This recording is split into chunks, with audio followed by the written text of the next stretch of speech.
Hei! Tällä videolla opetan teitä tekemään tilauksen meidän uudesta GradeLab-tilausjärjestelmästä. Tuutte saamaan tässä lähipäivien aikana sähköpostiin kutsulinkin, jota klikkaamalla pääsette luomaan itsellenne salasanan tänne GradeLab-tilausjärjestelmään.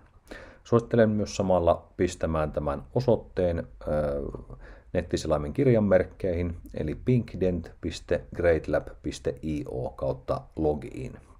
Niin silloin teillä on tämä tilaussivusto aina sitten näppärästi saatavilla. Mulla on tässä testi-hammaslääkäritili. Näytän teille tätä kautta, että miten tilaus tehdään. Ja tänne kun olette kirjautunut sisään, näette tässä listassa teidän kaikki tilaukset. Ja sitten täältä oikealta löytyy Create Order-näppäin. Ja tässä sitten näkyy lista teidän klinikoista. Jos olette useammalla klinikalla töissä, niin valitsette tästä sen, mille klinikalle työ sitten lähetetään. Ja normaalisti tässä olisi lista potilaista, mutta tälleen uutena, kun olette aluksi kirjautunut sisään, niitä potilaita ei tietysti vielä ole, niin ne täytyy sinne lisätä. Ja pistetään tähän näin vaikka potilaan etunimi, olkoon se sitten vaikka Matti. Minä olen laittanut Matti Meikäläinen tänne näin, mutta valitaanpa joku toinen nimi, Esa. Ja siihen alapuolelle tulee Add New Patient-nappi, painatte sitä. Nyt te voitte lisätä sitten myös sukunimen tänne näin, olkoon se sitten Meikäläinen. Tähän voi lisätä syntymäpäivän ja sitten sukupuoli tänne loppuun. Ja Create-nappia eteenpäin. No, nyt on Esa Meikäläinen täältä tehty. Ja Create-napista pääsette valitsemaan tilattavaa tuotetta.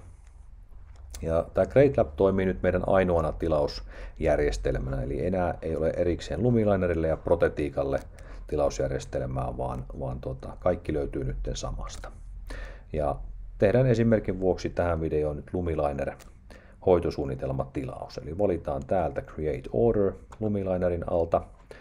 Ja tässä aluksi pääsette sitten valitsemaan tuotteen. Ja jos se on hoitosuunnitelma, valitsette tämän Treatment Planin.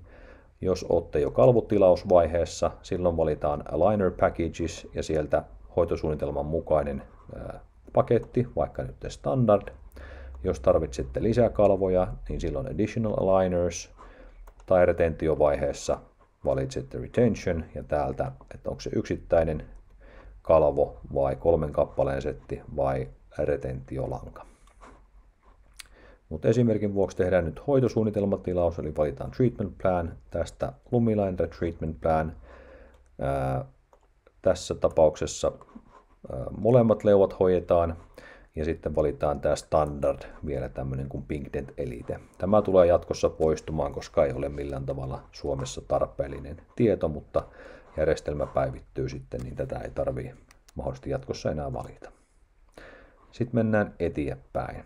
Tässä on paljon tarkentavia kysymyksiä, johon voitte sitten vastata halutessanne. Toki me toivotaan, että mahdollisimman tarkkaa tietoa teiltä tulisi joka potilaan kohdalla.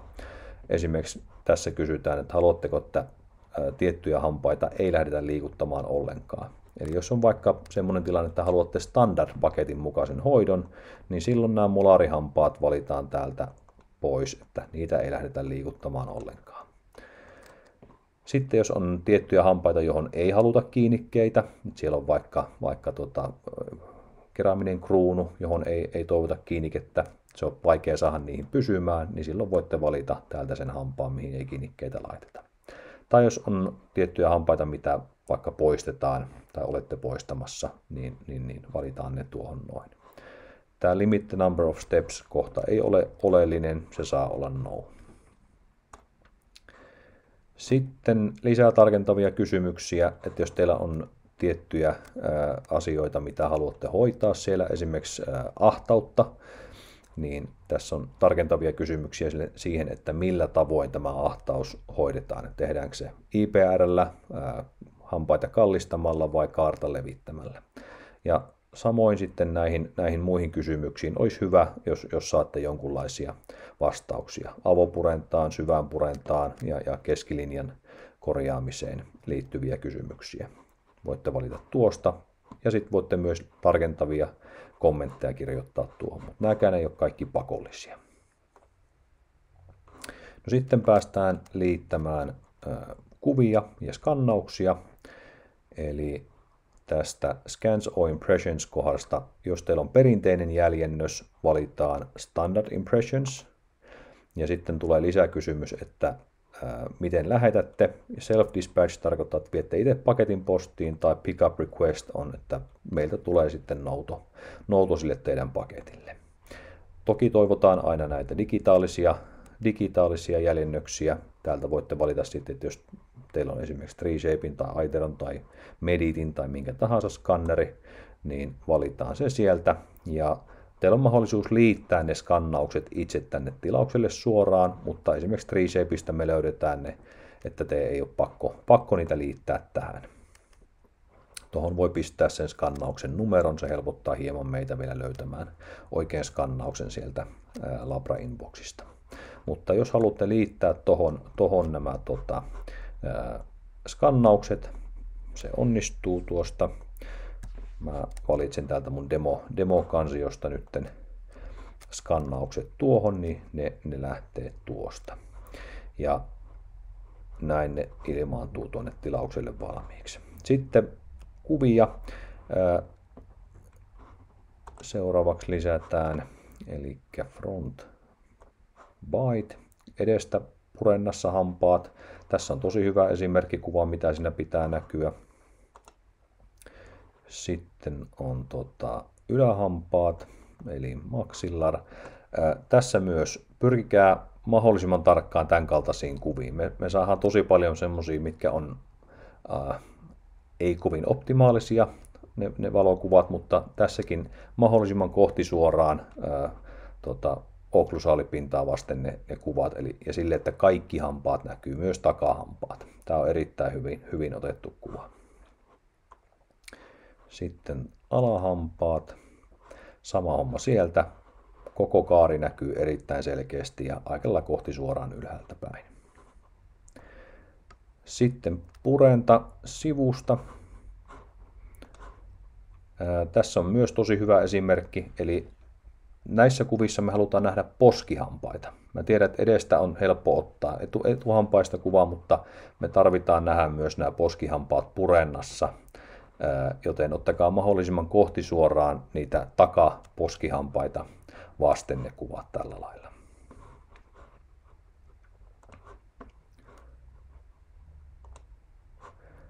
Tässä ei ole ihan niin sivusta saatu, mutta tämäkin on vielä ihan ok, kun takahampaat näkyy.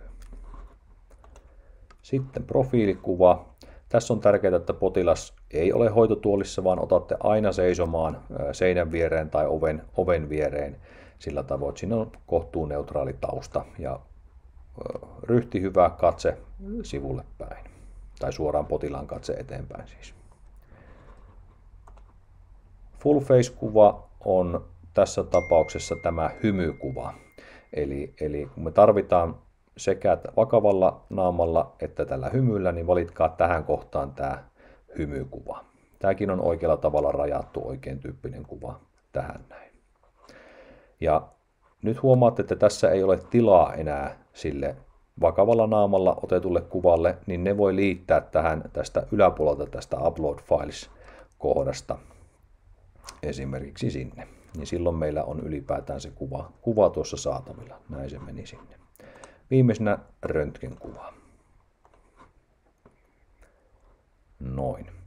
Nyt tässä rupeaa melko lailla kaikki olemaan. Viimeisenä voitte lisätä, jos teillä on kommentteja tähän hoitoon liittyen. Mä toivon, että tähän laittaisitte potilaan syntymäpäivän, puhelinnumeron ja sähköpostin.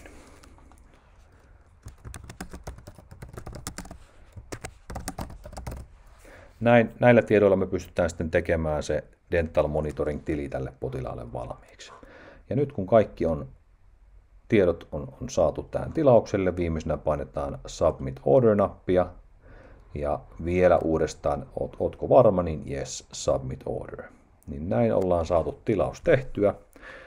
Tässä on mahdollisuus tulostaa pakettikortti mukaan, jos teillä tulee perinteinen jäljennös, niin tämän voi tämän doketin printata pihalle, mutta ei ole missään nimessä pakko. Sitten voitte painaa tästä back to orders, niin silloin ne näkyy ne tilaukset teillä täällä ja status on accepted.